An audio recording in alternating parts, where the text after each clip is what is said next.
Bonjour à tous et bienvenue dans cette nouvelle vidéo.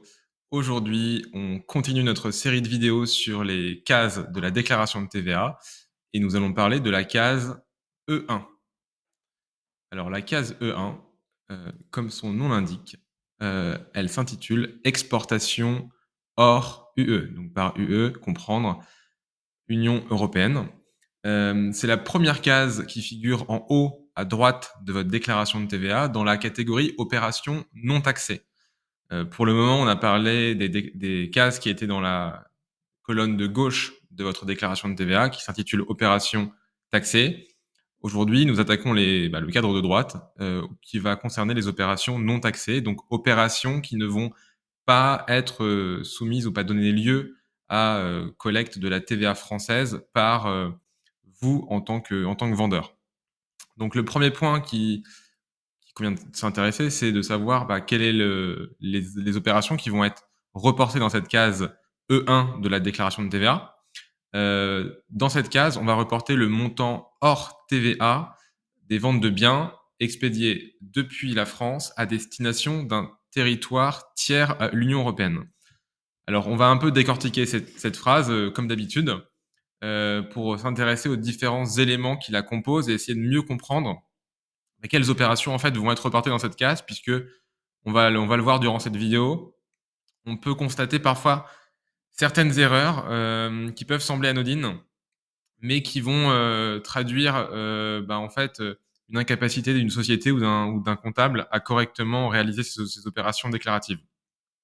Le premier élément, donc, c'est montant hors taxe. Hein, vous l'avez vu, toutes les montants qui doivent être reportés dans les cases du cadre A sont constitués du montant hors taxe, donc qui constitue la base taxable à la TVA.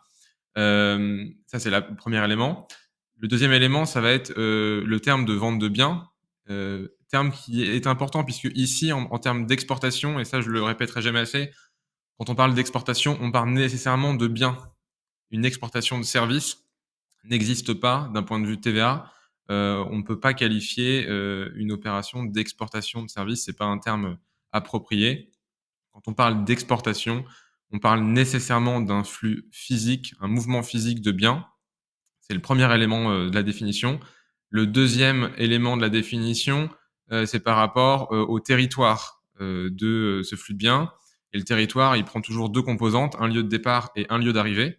Le lieu de départ, c'est la France, puisque ici, on s'intéresse à la déclaration de TVA française. Donc, on va avoir des biens qui vont partir de France. Par France, on comprend la France métropolitaine plus la Corse. Ensuite, c'est le pays de destination qui va nous intéresser. Et ici, on est uniquement sur un territoire tiers à l'UE, donc l'Union européenne, Union européenne des 27, qui ne comprend pas notamment le Royaume-Uni, qui ne comprend pas la Suisse, qui ne comprend pas tous les territoires tiers à l'Union européenne, la Chine, les États-Unis, etc., mais également les DOM-TOM. Donc ça, c'est un élément aussi à avoir en tête. En matière de case E1, on va reporter les flux de biens départ France à destination d'un territoire situé en dehors de l'Union européenne.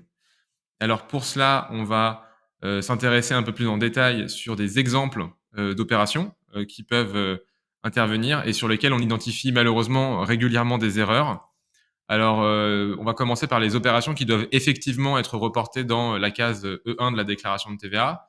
Ici, on va avoir un vendeur français qui va expédier des biens depuis la France vers le Royaume-Uni, territoire dans lequel est établi le client final. Donc ici, on a bien un flux physique de biens depuis la France vers le Royaume-Uni. On est bien en présence d'une exportation qui va devoir être reportée dans la case E1 de la déclaration de TVA pour son montant hors taxe.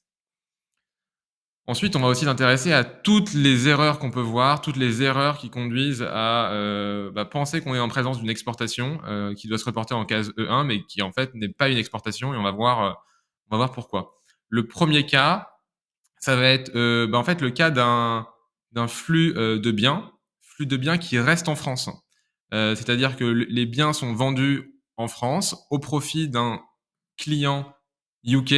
Donc il y a vraiment une vente au profit du client UK, un transfert de propriété, mais les biens restent en France. Ici, on n'est pas en présence d'une exportation, ça c'est un élément important. Il y a trop de fois où l'on voit des, paramétrages TVA qui prennent exclusivement en compte le pays de destination le pays d'établissement, de la contrepartie pour déterminer le régime TVA. Non, en matière de flux de biens, on s'intéresse au flux physique du bien. On est très, très basique en TVA, hein. On s'intéresse à la réalité logistique des biens. Si le bien, il part de France et qu'il arrive en France, qu'on a un changement de propriété sur le territoire français, on va, être face à une vente domestique et donc cette vente domestique, quand bien même elle est réalisée au profit, d'un, client UK, elle va, être considérée comme telle, être soumise à la TVA française et devoir être reportée en case A1 de la déclaration de TVA. C'est une grosse erreur vraiment de ne pas appliquer de TVA sur ce type d'opération en pensant à tort que c'est une exportation. Puisqu'on le verra après, bah, la sanction elle est assez lourde, c'est le fait de ne pas facturer de TVA et pour l'administration, un redressement qui sera égal au montant de la TVA qui n'aura pas été, facturé. L'autre exemple qu'on voit aussi malheureusement, c'est, une confusion entre les notions territoriales d'Union européenne, notions qui peuvent sembler assez simples, mais qui sont pas toujours, bien paramétrées dans les systèmes. Ici, on est en présence d'un flux qui part de France et qui arrive en Allemagne, au profit d'un client allemand. Et ben, ici, on n'est pas en présence d'une exportation, on est en présence d'une livraison intracommunautaire. Alors on sait en TVA, on a un langage qui distingue, les flux d'exportation, heu, c'est-à-dire en dehors du territoire de l'Union européenne, des flux intracommunautaires qui sont à l'intérieur de l'Union européenne, et on a des cases qui sont, spécifiques pour, chacune de ces opérations avec des obligations qui sont distinctes. Ici, on est aussi donc sur une livraison intracommunautaire qui ne doit pas être reportée en case E1, mais en case F2 de la déclaration de TVA. Autre exemple, qu'on peut voir malheureusement, souvent, qui est moins, lourd de conséquences, mais qui, traduit aussi une mauvaise maîtrise des règles, c'est le fait de reporter dans la case E1 exportation des ventes de services à destination d'un client établi en dehors de l'Union européenne. On l'a dit, une exportation, c'est nécessairement un flux de biens. Et donc, quand on est en présence d'une vente de services, une vente de logiciels, une vente de prestations de conseil d'un comptable, d'un avocat, que sais-je, on n'est pas sur un flux d'exportation, on est sur un flux de prestation de services qui est taxable dans le lieu d'établissement du client. Et donc là, cette case, cette opération doit être facturée sans TVA en l'occurrence, mais elle doit être reportée en case E2 de la déclaration de TVA. On a une vidéo spécifique pour décrire la case E2, vous aurez l'occasion de la regarder, pour en savoir davantage. Enfin, un sujet un peu plus technique, et qu'on voit aussi qui permet aujourd'hui de vous sensibiliser sur, l'intérêt de correctement paramétrer ces systèmes. Ici, on va être en présence, d'une vente de biens, entre un vendeur français et un client français. Prenons l'exemple d'une société bordelaise qui vend, des biens à une société lyonnaise. Les biens sont vendus depuis Bordeaux, mais vont être expédiés directement à, Saint-Denis de la Réunion, par exemple, donc dans les DOM. Et ici, quand bien même on est en présence d'une contrepartie établie en France, on va bel et bien être sur un flux d'exportation puisque un flux de biens qui part depuis la France métropolitaine vers les DOM ou vers les TOM, ça s'appelle une exportation en matière de TVA et il faut, respecter cette réglementation. Et là, il faut pas tomber dans l'autre écueil qui serait de dire, «En fait, je suis sur une vente domestique puisque mon client, il est français». Eh bien non, puisque là encore, on refait le processus, on s'intéresse au flux logistique du bien.